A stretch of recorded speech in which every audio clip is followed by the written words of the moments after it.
स्वागत और अभिनंदन है। बच्चों, भाषा शिक्षण में रचनात्मक लेखन का विशेष महत्व होता है। रचना के बिना भाषा का ज्ञान अपूर्ण होता है। भाषा और साहित्य का ज्ञान तभी पूरा माना जाता है जब प्रभावशाली भाषा में अपने विचारों और भावों को सफलतापूर्वक व्यक्त किया जा सके, और निबंध लेखन इसका उत्तम साधन है। आज हम लोग निबंध विधा के अंतर्गत ओपन एंडेड निबंध पर विस्तार से चर्चा करेंगे। आप सभी जानते हैं कि निबंध गद्य लेखन की एक विधा है। इसका शब्दार्थ है भली प्रकार से बंधा हुआ। हम कह सकते हैं मानसिक भावों और विचारों को नियंत्रित ढंग से लिखना निबंध कहलाता है। दूसरे शब्दों में, किसी विषय पर अपने भावों को पूर्ण रूप से क्रमानुसार लिपिबद्ध करना ही निबंध है। निबंध लिखना एक कला है। निबंध शब्द के पर्याय रूप में संदर्भ, रचना, प्रस्ताव शब्दों का भी उल्लेख किया जाता है, लेकिन सर्वाधिक प्रचलित शब्द निबंध ही है। साधारण रूप से निबंध किसी भी विषय पर लिखा जा सकता है। विषय के अनुसार निबंध के निम्नलिखित प्रकार होते हैं। निबंध का पहला प्रकार विचारात्मक निबंध अर्थात रिफ्लेक्टिव एसे। इस प्रकार के निबंध में समाज, साहित्य, राजनीतिक आदि विषयों पर अपने मौलिक विचार व्यक्त किए जाते हैं। इनके माध्यम से समाज को एक नवीन दिशा देने का प्रयास किया जाता है। निबंध का दूसरा प्रकार है भावात्मक निबंध अर्थात इमोशनल एसे। इस कोटि के निबंधों में हृदय तत्व की, हृदय पक्ष की भावनाओं की प्रधानता होती है। इसमें अनुभूतियां, भावनाएं, अनुभव आदि की अभिव्यक्ति होती है। निबंध की इस विधा विशेष के अंतर्गत वे भावात्मक गद्य खंड भी आते हैं जिनको हम गद्य काव्य या गद्य गीत की संज्ञा देते हैं। निबंध का तीसरा प्रकार है आत्मपरक अर्थात पर्सनल एसे। विचारात्मक और भावात्मक निबंधों से भिन्न आत्मपरक निबंध अपनी एक विशेष सत्ता रखते हैं। इसमें शुद्ध व्यक्तिगत भावों की अभिव्यंजना होती है। महादेवी वर्मा के निबंध संग्रह स्मृति की रेखाएं और अतीत के चलचित्र इसी कोटि के निबंध के सुंदर उदाहरण हैं। निबंधों का चौथा प्रकार है वर्णनात्मक अर्थात डिस्क्रिप्टिव एसे। ऐसे निबंध जिनमें किसी वस्तु अथवा व्यापार, प्राकृतिक दृश्य, मेला, घटना आदि का सजीव वर्णन होता है, उनको वर्णनात्मक निबंध कहते हैं। निबंधों का पांचवा और अंतिम प्रकार है विवरणात्मक अर्थात नरेटिव एसे। इसमें विवरण की प्रधानता होती है। ऐसे निबंधों में प्राचीन अथवा नवीन सत्य अथवा काल्पनिक घटनाओं, पौराणिक अथवा ऐतिहासिक आख्यानों, संस्मरणों अथवा कथाओं का विवरण होता है। इनको कथात्मक अथवा ऐतिहासिक निबंध भी कहा जाता है। कथा और संस्मरण से संबंधित निबंध इसी वर्ग के अंतर्गत आते हैं। इस तरह बच्चों, कथा लेखन या कहानी लेखन विवरणात्मक अर्थात नरेटिव एसे का ही एक प्रकार होता है।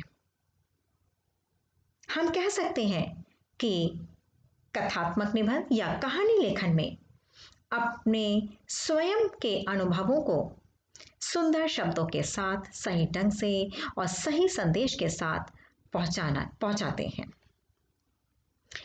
वास्तव में सृष्टि के शैशव काल से, जब से मानव ने होश संभाला है, तभी से कहानी सुनने की प्रवृत्ति मन में है। कहानी मन को रिझाने, दिल को हौले हौले सहलाने और गुदगुदाने का कार्य करती है। इसीलिए कहानी को हर उम्र के बच्चे, युवा, वृद्ध सभी बड़े भाव और चाव से सुनते और पढ़ते हैं। बच्चों, याद करिए, हम सभी ने कभी न कभी दादा दादी, नाना नानी और मम्मी पापा से कहानी सुनने की जिद की है। कहानी लेखन भी एक कला है। हम कह सकते हैं किसी बीती हुई घटना या कथा को क्रमबद्ध करके लिखना ही कहानी लेखन कहलाता है। घटना काल्पनिक, ऐतिहासिक, पौराणिक आदि किसी भी प्रकार की हो सकती है। कहानी लेखन से कल्पना शक्ति और अभिव्यक्ति क्षमता का विकास होता है। लेकिन बच्चों, कहानी में रोचकता, प्रवाह और प्रभाव बनाए रखने के लिए कुछ तत्व महत्वपूर्ण होते हैं। ये कहानी के तत्व हैं: कथा वस्तु, पात्र, कथोपकथन एवं संवाद, देशकाल एवं वातावरण, भाषा शैली और उद्देश्य। कथानक या कथा वस्तु जीवन के एक अंग, एक अंश, एक घटना, एक मनोदशा, एक विचार, एक प्रसंग, एक वातावरण का वर्णन, गौण विधा का समावेश नहीं होता है। पात्र या चरित्र चित्रण, लेखक पात्रों पर अपने व्यक्तित्व का आरोप नहीं करता है। क्रियाकलाप के द्वारा पात्रों के चरित्र का चित्रांकन किया जाता है।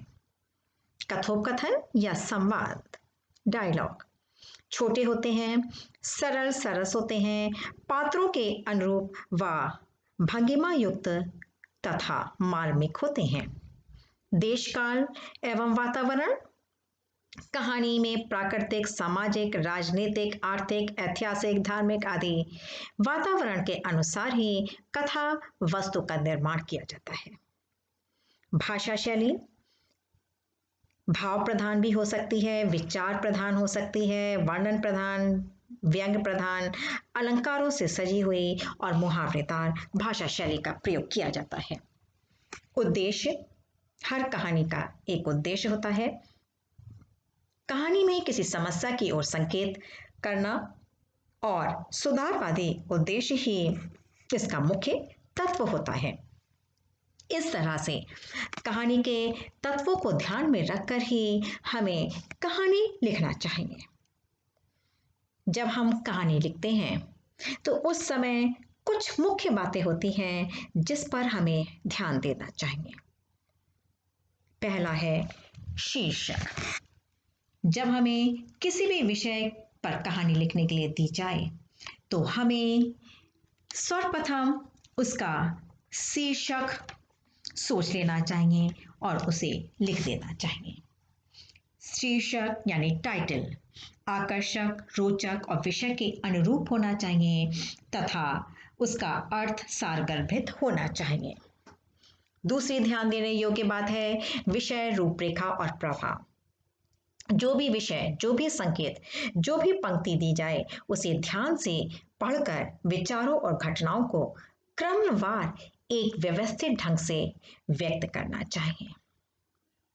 संवाद या डायलॉग, कहानी लिखते समय पात्रों के जो संवाद लिखे जाएं वे प्रसंग के अनुसार होने चाहिए और उन संवादों को अवतरण चिन्ह अर्थात इन्वर्टेड कॉमा के अंदर लिखना चाहिए।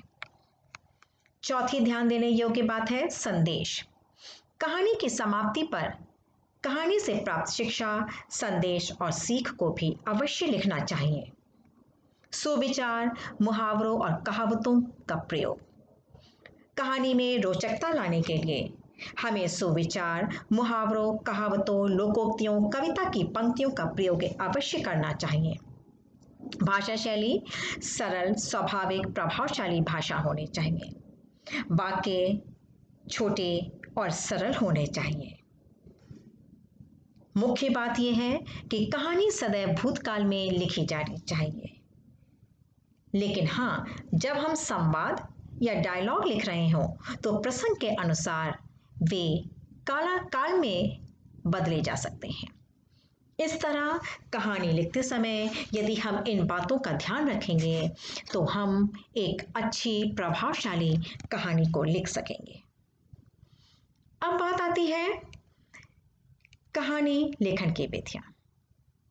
बच्चों, कहानी लेखन की कई विधियां हैं। कहानी लिखने किस तरीके से लिखी जाएगी, इसके लिए कई प्रकार से प्रश्न पूछे जाते हैं। पहला है कहानी की सहायता से कहानी लिखना। हमें इसमें सबसे पहले एक कहानी दी जाती है। उस मूल कहानी को ध्यान से पढ़कर उसे अपनी भाषा में इस तरह लिखा जाता है कि कोई भी महत्वपूर्ण बात या घटना या प्रसंग छूटने नहीं पाता है। यह कहानी मूल कहानी से लंबी नहीं होनी चाहिए, भले ही छोटी हो सकती है। इस प्रकार की कहानी लिखते समय ध्यान रखना चाहिए कि कहानी का आरंभ आकर्षक ढंग से हो, अलग और आकर्षक ढंग से हो। यानी जो कहानी हमें पढ़ने के लिए दी गई है उससे अलग हटकर इसका आरंभ होना चाहिए। जो हम संवाद लिखें, डायलॉग लिखें, वो छोटे छोटे होने चाहिए। साथ ही साथ मुख्य बात इस प्रकार की कहानी लिखने की है कि हमें अंत स्वाभाविक होना चाहिए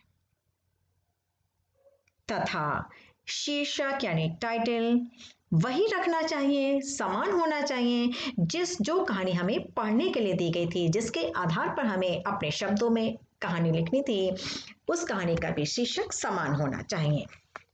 भाषा तो सरल और सुबोध होनी ही चाहिए जिससे पाठक पढ़ सकें, उन पर एक अलग से प्रभाव पड़ सके। कहानी लेखन की दूसरी विधि है रूपरेखा या संकेतों के आधार पर। रूपरेखा या संकेत दे दिए जाते हैं और उसके आधार पर कहानी लिखी जाती है। इस तरह की कहानी लिखना सरल और कठिन दोनों होता है। कठिन इसलिए कि संकेत अधूरे होते हैं। इसमें संवेदनशीलता और कल्पना प्रवीणता के द्वारा ही कहानी लिखी जाती है। कहानी लेखन की तीसरी विधि है अपूर्ण कहानी को पूरा करना। कल्पना शक्ति को जागृत और विकसित करने के लिए एक अधूरी कहानी दी जाती है जिसको ध्यान से पढ़कर, क्रम को समझकर सृजनात्मक कल्पना के सहारे पूरा किया जाता है। चित्रों की सहायता से भी कहानी लिखने को कहा जाता है। चित्र भाव और विचार को जगाते हैं, इनसे कल्पना शक्ति विकसित होती है। अतः भाव एवं कल्पना शक्ति को जागृत करने के लिए दिए गए चित्र की सहायता से कहानी लिखी जाती है। कहानी लेखन की पांचवी विधि है कहावतों और मुहावरों के आधार पर कहानी लिखना। हमें कोई कहावत, कोई लोकोक्ति दी जाती है जिसके अर्थ को सिद्ध करने के लिए हमें एक कहानी लिखनी होती है। जैसे आस्तीन का सांप पर अगर हमें कहानी लिखनी है तो इसके आधार पर हम धोखाधड़ी से संबंधित कहानी लिख सकते हैं। यदि हमें 1 और 1 11 होते हैं पर कहानी लिखनी है तो हम ऐसी कहानी का ताना बाना बुनते हैं जिसमें एकता की बात दिखाई गई हो। इसी तरीके से हम किसी भी कहावत, लोकोक्ति, मुहावरे पर कहानी लिखते हैं। कहानी का लेखन की छठी विधि है कि कहानी की शुरुआत की पंक्तियां दे दी जाती है और कहा जाता है कि इनसे आरंभ करते हुए कहानी को पूर्ण करिए। कहानी की 7वीं विधि होती है कि किसी भी कहानी का अंत दे दिया जाता है, अंतिम पंक्ति दे दी जाती है और कहा जाता है कि कहानी को लिखते हुए इन अंतिम पंक्तियों से उस कहानी को पूर्ण करिए। इस तरह से बच्चों, कहानी लेखन की छठी और 7वीं विधि पर हम लोग विशेष रूप से चर्चा करेंगे।